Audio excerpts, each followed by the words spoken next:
कल हमने क्या पढ़ा था? वर्ग और वर्गमूल, ठीक है ना। आज हम कौन सी कंसेप्ट पढ़ेंगे? घन और घनमूल, ठीक है ना। तो बहुत सरल तरीका है घन और घनमूल। जिस तरह से हमने वर्ग और वर्गमूल सीखे थे, है ना, बहुत कम समय में सीखे थे, इसी तरह से हम घन और घनमूल बहुत कम समय में सीख सकते हैं, ठीक है ना।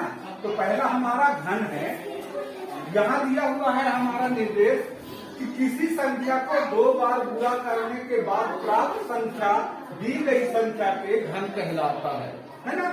कोई भी संख्या ले लो, जैसे ये 4 है ना, इसको 2 बार और कर दो गुणा, 4 गुणते 4 बराबर कितना हो गया? 4 चौको 16 चौको 64। ये 64 4 का घन है, ठीक है ना। क्या हो गया? 4 का घन 64 हो गया, ठीक है ना।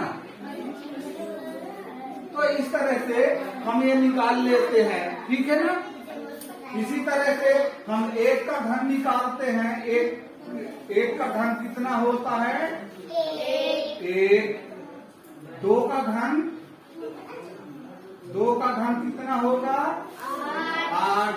3 का घन कितना होता है? 27। 4 का घन कितना होता है? 64। 5 का क्या होता है? 125। 6 का कितना होता है? 216। 7 का कितना होता है? 343। 8 का क्या होता है? 512। 9 का कितना होता है? 729। तो इस तरह से हम घन आसानी से प्राप्त कर लेते हैं, ठीक है ना। अब देखो हमको बड़ा घन निकालना है, तो बड़ा घन निकालने के लिए हम दूसरा कंसेप्ट अपनाएंगे, दूसरा ट्रिक अपनाएंगे।